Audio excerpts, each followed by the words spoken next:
Bonjour, ici CryptoOli, j'espère que vous allez bien aujourd'hui, ce samedi 24 juillet. Alors, sans tarder, comme d'habitude, le prix du XRP qui se situe à 60 cents, 76, 2,8% d'augmentation depuis 24 heures. Les marchés ont repris à 1,4 trilliard avec une augmentation de 4,3%. Fiat Leak, les grands gagnants, Rep, Cent, Theta, Mana, Engine, IOST, Ben, qui est 61 gagnants contre 2 perdants. Les marchés sont verts. On commence avec des nouvelles que j'ai sélectionnées. 110 millions de XRP transférés par Ripple et les plateformes de cryptographie asiatiques. Alors Ripple et deux grandes bourses numériques asiatiques ont transféré 110 millions de jetons XRP. On peut voir les transactions ici avec plus bas mentionné 110 millions Kiwi avec Binance et UOB. Alors selon les tweets publiés par la société de suivi de Crypto Wells Alert, Ripple, la plus grande bourse de Chine, UOB et Binance ont transféré 110 millions de XRP en 2 transactions, ce qui équivaut à 65 millions de dollars en fiat. Quand même, c'est pas négligeant. Okay, à prendre, je crois qu'il faut prendre ça au sérieux, les gros échanges comme ça, parce qu'il y a souvent des échanges depuis les deux derniers mois avec Ripple, et je crois qu'il faut prendre le temps de dire pourquoi il y a autant d'échanges qui se passent entre Ripple et des partenaires en Asie. Tranglo, que j'ai parlé avant hier, vous vous souvenez, juste pour vous dire que c'est un client de Ripple et maintenant que Visa a acheté Tranglo, c'est soutenu par Ripple. Hein, ils travaillent sur quelque chose présentement pour stimuler l'industrie. Et on peut voir ici sur quoi ils travaillent. Là. Ils vont montrer un petit vidéo de 10 secondes sur Twitter en quoi qu'ils sont en train de faire de quoi. Et j'ai bien hâte de voir. We are working on some things exciting that is going to transform payment and fintech. Stay tuned. On voit XRP. Très bonne nouvelle pour nous. Ici, c'est Jack Lee, le directeur général de Tranglo. Okay, cet homme-là. Fondé en 2008, Tranglo est devenu une société internationale de traitement de paiement avec 1300 partenaires de paiement. Puis, comme je vous ai dit, la publication qui est là, ils ont annoncé la prochaine version qui va comporter XRP. Puis, Ripple ont une participation de 40%. Ils ont acheté 40% des parts de Tranglo, là, plusieurs mois. La date exacte, je m'en souviens pas, là. C'est plutôt cette année, mais c'est après les fêtes, je pense. OK. Les factures d'électricité chinoises deviendront payables en yuan numérique. Cool. Ça veut dire que, quand c'est rendu qu'on peut payer nos factures d'électricité avec de la monnaie numérique, c'est-à-dire que ça avance très vite pour eux, la Chine. Alors, très bonne nouvelle ici pour les gens là-bas. Ripple, un client qui s'appelle AirWallex, lance une solution pour les paiements de cartes en ligne en Australie. Le client de RippleNet australienne, AirWallex, propose un outil de paiement par carte en ligne à ses utilisateurs. Selon PayPeers, l'un des 3 business australiennes là-bas, les licornes qu'on appelle là, sociétés qui sont évaluées à plus d'1 milliard de dollars, c'est ça une société licorne là. AirWallex lance une plateforme de paiement par carte en ligne en Australie. Ils utilisent RippleNet après avoir conclu un partenariat avec le géant de FinTech en 2017. Ça devrait aussi vous sonner une cloche en quoi que tous les partenariats qui sont en train d'arriver dans le monde avec Ripple, ils datent pas de hier, là. Il y a des partenariats qui sont vieux, il y en a qui sont récents, mais qui sont solides. Il y a beaucoup de nouvelles depuis longtemps. C'est d'accumulation. Ça va payer un jour, je vous le jure. Il faut juste être patient et voir que Ripple n'est pas une petite compagnie ordinaire. Alors, la société a déployé sa solution pour la première fois au Royaume-Uni et en Europe l'année dernière. Okay, AirWallex. Allez faire des recherches si vous voulez plus d'informations. Puis ça, ils vont faire ça avec Visa et Mastercard. Toujours sur Forecast, NatWest qui bloque les paiements de clients, de leurs clients par rapport à Binance. Encore une fois, Binance, dans le dernier coup porté à Binance, la plus grande bourse de crypto-monnaie au monde, la banque britannique NatWest empêche désormais ses clients d'effectuer des paiements à Binance au Royaume-Uni. C'est ce qui a été rapporté par Yahoo Finance. À cause des règlements là, encore là, par rapport à Binance là, qui sont pas apparemment sur la coche, comme on dit ici au Québec, sont pas capables de fournir les bons documents. Là. Je sais pas pourquoi ils agissent comme ça d'ailleurs, là, honnêtement, ça me déçoit beaucoup. J'ai hâte de voir. Mais ça sent pas bon pour eux autres. Moi, j'aimerais pas avoir trop d'argent chez Binance présentement dans des places comme qui sont interdites. Si les banques ne veulent pas faire les paiements, c'est pas bon. Binance US, qui est drôle de circonstance, Binance US, pas Binance.com, là, US, envisage la voie de l'introduction en bourse. N'importe quoi. Ils ont plein de problèmes puis ils veulent s'en aller en bourse, mais la bourse avec Binance US, pas Binance.com, déclare le CEO là, qu'on connaît tous, là, Jingjing Zhao, là, CZ. Binance devrait faire face à de lourdes réglementations à l'avenir dans l'optique de passer. Bonne chance pour décoller, là. Ils vont avoir de la misère. Binance, un échange crypto, monnaie basée aux États-Unis et qui opère séparément, hein, Binance et Binance US, cherche à devenir public malgré la répression réglementaire contre eux, là. On va voir, mais ça ne va pas être facile et pas non plus prochainement. Le El Salvador, en quoi que les gens ils protestent pour l'adoption du Bitcoin, sont en train de passer un bill qu'on appelle. Des manifestants se sont rassemblés devant l'Assemblée nationale du El Salvador pour protester contre le projet de loi controversé du président Nayib Bukele visant à établir Bitcoin comme monnaie légale officielle de la nation d'Amérique centrale. JP Morgan qui commence à offrir à ses plus gros clients 5 fonds de crypto-monnaie. Alors, on peut voir qu'ils prennent beaucoup l'ampleur depuis quelques temps. La Banque d'investissement mondiale, JP Morgan, aurait donné le feu vert à ses conseillers pour fournir aux clients un accès à 5 fonds de crypto-monnaie. OK?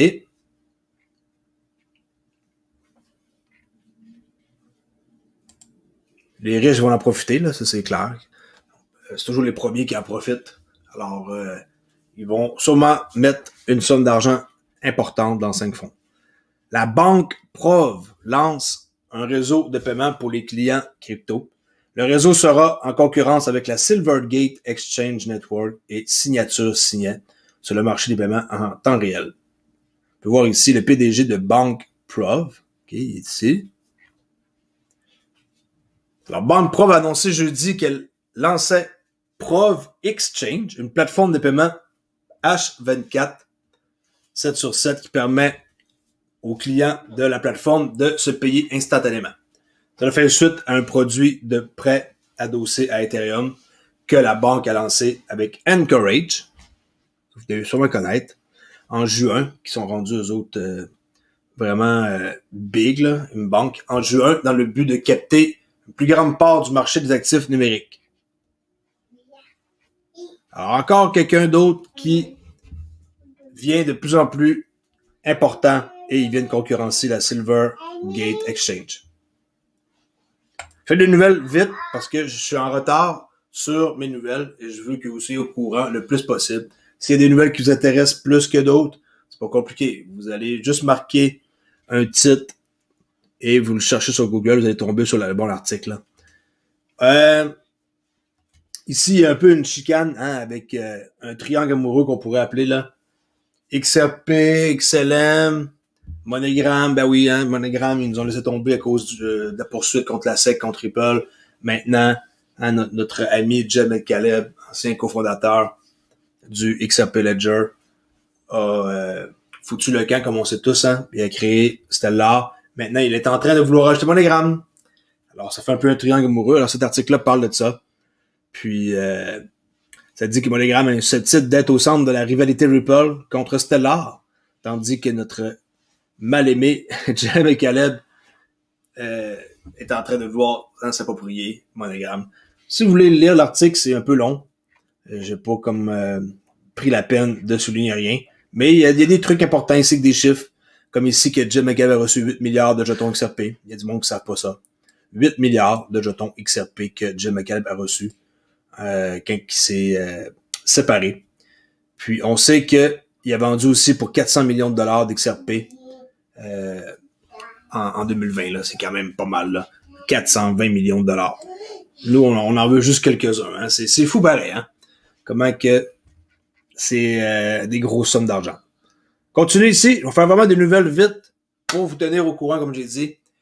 Ici, des investisseurs institutionnels américains veulent une exposition à la crypto. Hein, vous voyez, c'est ça, de plus en plus, là, c'est ça. Hein. 1/3 des investisseurs institutionnels américains détenaient une forme ou autre d'actifs numériques en avril 2021, selon Fidelity Digital Asset. Cela correspond aux prévisions d'Insider Intelligence, selon lesquelles 4 investisseurs institutionnels américains sur 10, 40%, auront une certaine exposition de leur portefeuille aux actifs numériques d'ici la fin de l'année. Insider Intelligence publie des centaines d'informations, de graphiques et de prévisions sur la FinTech. Et si vous voulez en savoir plus, il y a un article que vous pouvez lire, mais vous devez être abonné à ça, là, Insider. Moi, je voulais juste vous montrer que ici, 40% des investisseurs américains institutionnels ont une certaine exposition. Ça veut dire qu'ils se sont engagés avec leur portefeuille puis ils veulent de la crypto. Encore une fois, ça, c'est bullish. Un article qu'ici, j'ai trouvé sur Business Review qui parle de... C'est qui écrit les règles d'une blockchain? Comment ça fonctionne? Ça, je vais le mettre dans la description. J'ai appris beaucoup de choses en lisant ça. Puis, vous allez voir que c'est quand même pas si compliqué que ça, mais c'est qui écrit les règles d'une blockchain? Je vais le mettre dans la description. Amazon, qui recrute un expert en monnaie numérique et blockchain, signalant un intérêt croissant pour la crypto. Alors, attention, Amazon, si vous pensez qu'ils sont pas dans le coup, détrompez-vous. On sait très bien, hein, en plus, qu'ils ont une entente avec Ripple. Je l'ai déjà prouvé sur le site Amazon. Vous pouvez aller fouiller. Ou je peux le remontrer, là. Plus que je trouve l'article. J'ai pas une photo en tant que telle. Puis, on le sait qu'ils sont clients, mais ils restent dans le silence. Et je crois que un jour ou l'autre, on va entendre parler de eux. En quoi qu'ils ont ça leur propre monnaie. Ou qu'ils vont juste comme donner la possibilité aux clients de rouler avec quelque chose et que ça va être sur le ledger XRP. On sait très bien que c'est l'entente est là depuis longtemps. Là, on le voit dans la liste des partenaires. Là. Je vais essayer de fouiller, puis je vais peut-être le remontrer dans une prochaine vidéo. Là. Peut-être qu'il y en a qui ne croient pas, mais oui, Amazon et Ripple sont connectés. OK. 13% des Américains ont échangé des cryptos au cours de la dernière année. C'est pas énorme, hein, 13%. Mais ce chiffre-là va changer avec le temps.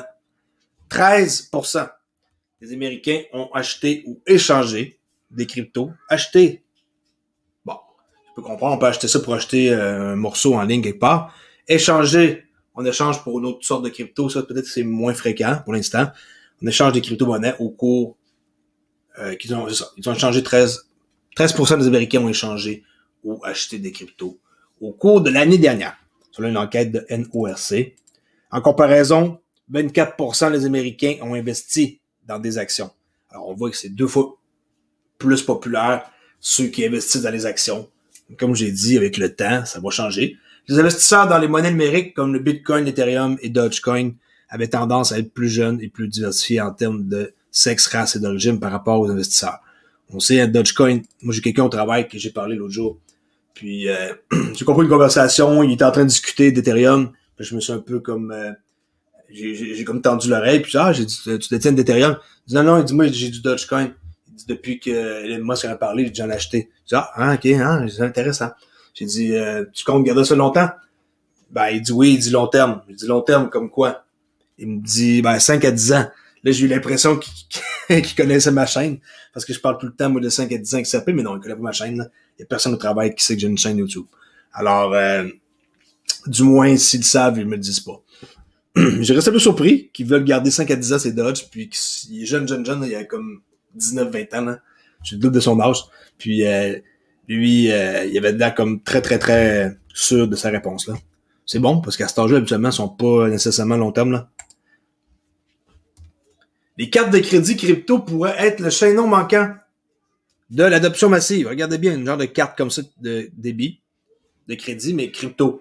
Holding, c'est bien, mais finalement, tout le monde veut acheter quelque chose. Tu sais, quand on garde là, le holding, mais qu'est-ce qui est mieux, c'est quand les gens veulent acheter quelque chose. Alors, c'est pourquoi les cartes de débit ou crédit cryptographique sont la clé, selon qu'est-ce qu'il dit dans l'article, de l'adoption massive.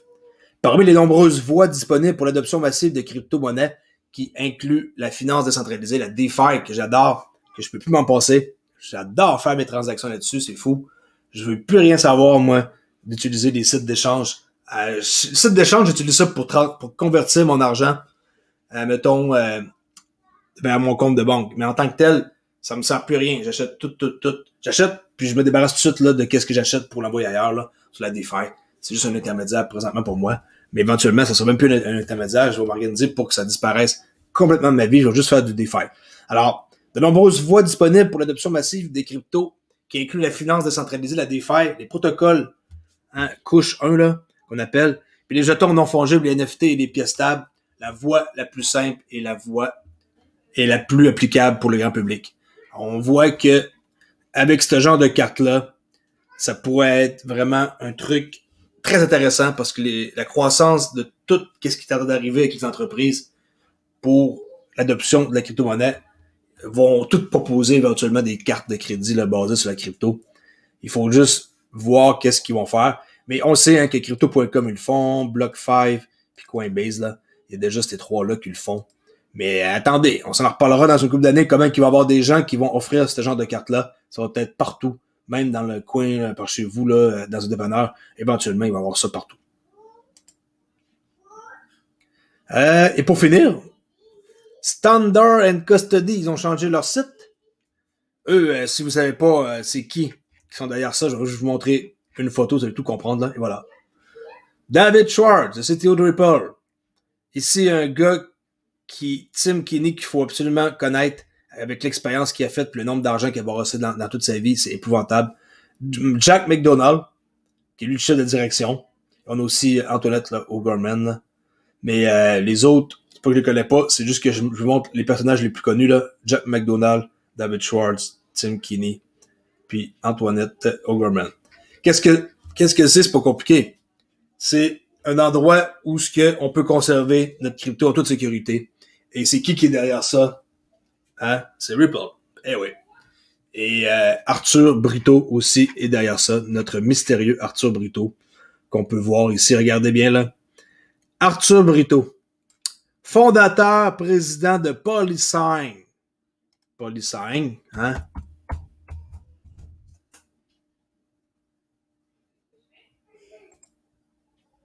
Vous connaissez sans doute. On en parle depuis un bon petit moment. Tout, c'est le même monde qui est derrière ça, là, OK? Alors, Standard and Custody. Arthur Brito, qui est le fantôme hein, du XRP Ledger, avec Jeb McCaleb et David Schwartz. Eux, ils connaissent c'est qui. Nous, on sait pas c'est qui. C'est un fantôme. Fondateur, président de Polysign. Ça ici. OK? Toujours, comme je l'ai dit, un fantôme. On sait pas c'est qui. Mais, qu'est-ce que je voulais vous dire? Hein? C'est pas si important que c'est pas ça c'est qui. Fondateur, président de Polysign. Cofondateur de Ripple Labs. Et cofondateur du XRP Ledger. Alors, cet homme-là, honnêtement, c'est le cerveau de tout ce qui est derrière Ripple et qu'est-ce qui sent bien. That's it pour aujourd'hui. Je vous saoule pas plus que ça. Je fais un live, comme je l'ai dit, à 1h, heure du Québec et 19h, heure du Québec. Merci beaucoup d'avoir écouté et je vous dis à la prochaine. Au revoir.